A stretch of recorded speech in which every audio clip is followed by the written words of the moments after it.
In the case of Stokoe Partnership Solicitors and Patrick Grayson and Grayson Company Limited of 2021, the Court of Appeal considered the requirements for ordering the cross-examination of an individual prior to trial on the content of his sworn affidavit, which had been provided pursuant to a Norwich Pharmacal order.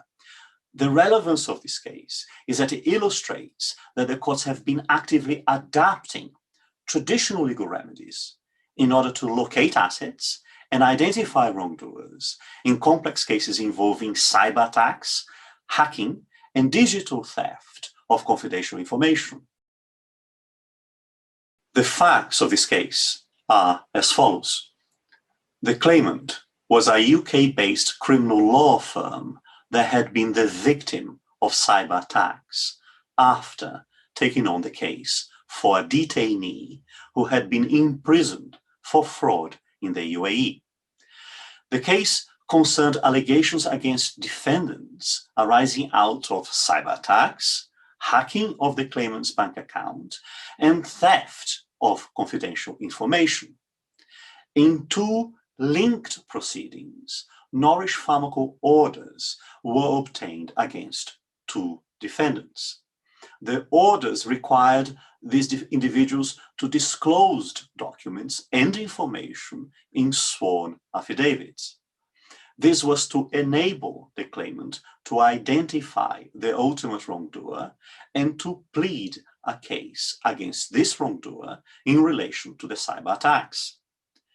In view of inconsistencies between the two sworn affidavits from the defendants, the claimant applied to the High Court to cross-examine the defendants on the content of their affidavits. In its judgment, the High Court held that pursuant to CPR Part 3271, a court may order the cross-examination of a defendant in relation to his sworn affidavit prior to trial.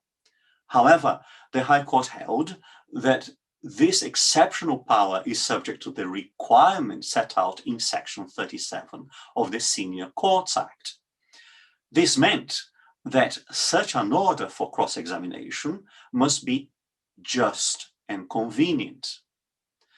On this basis, the High Court denied the claimant's applications to cross-examine the two defendants. And as a result, the claimant sought to appeal in relation to the application to cross-examine one of these two defendants. Let's call him G, who was a private investigator allegedly involved in the cyber attacks. The claimant's grounds of appeal put forward several arguments against the first instance judge's 4 reasons for refusing the claimant's application for cross-examination. The first instance judge's first and most important reason for refusing the application for cross-examination was that cross-examination on the affidavit would preempt cross-examination at trial, which as a result cannot satisfy the just and convenient test. In response, in the appeal, the claimant put forward 5 arguments against the judge's first reason. And they were that, first, the claimant should not be disadvantaged merely because they have issued timely substantive proceedings against the defendant.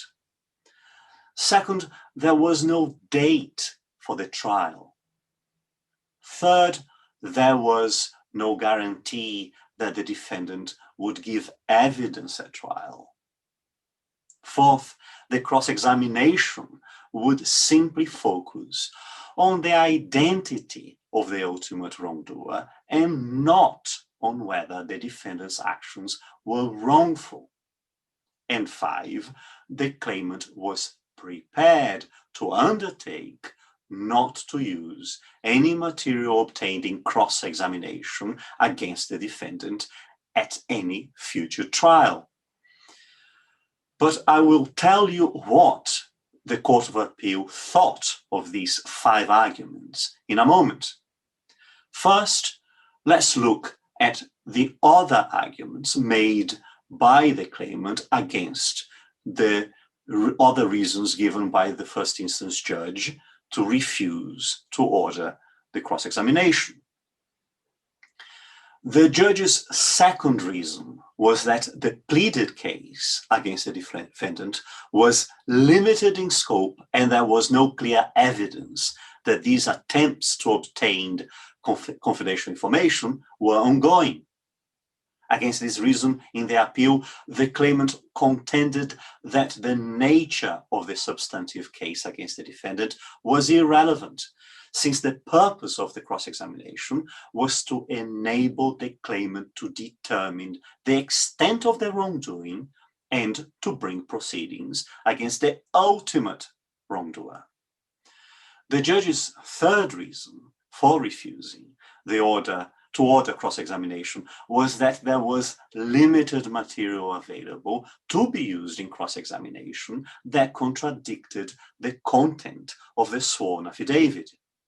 In response, the claimant argued that the defendant's previous answers were presented in an extremely technical manner, and that the purpose of cross-examination was to elicit more complete answers and to reveal the identity of the ultimate wrongdoer.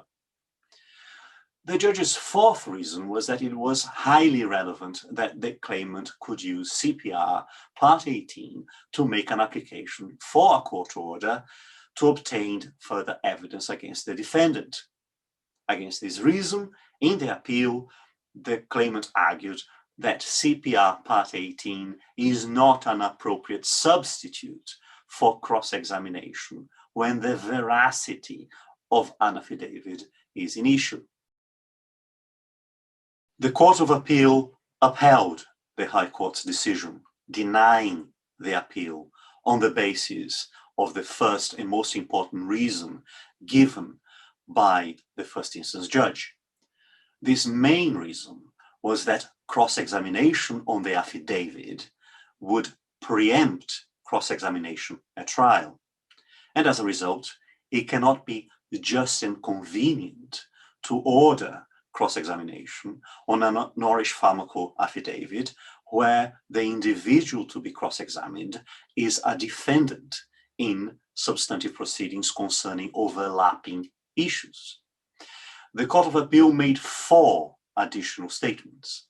First, it did not accept the claimant's overarching allegation that in making an order for disclosure by affidavit, the door was automatically open to cross-examination on that affidavit.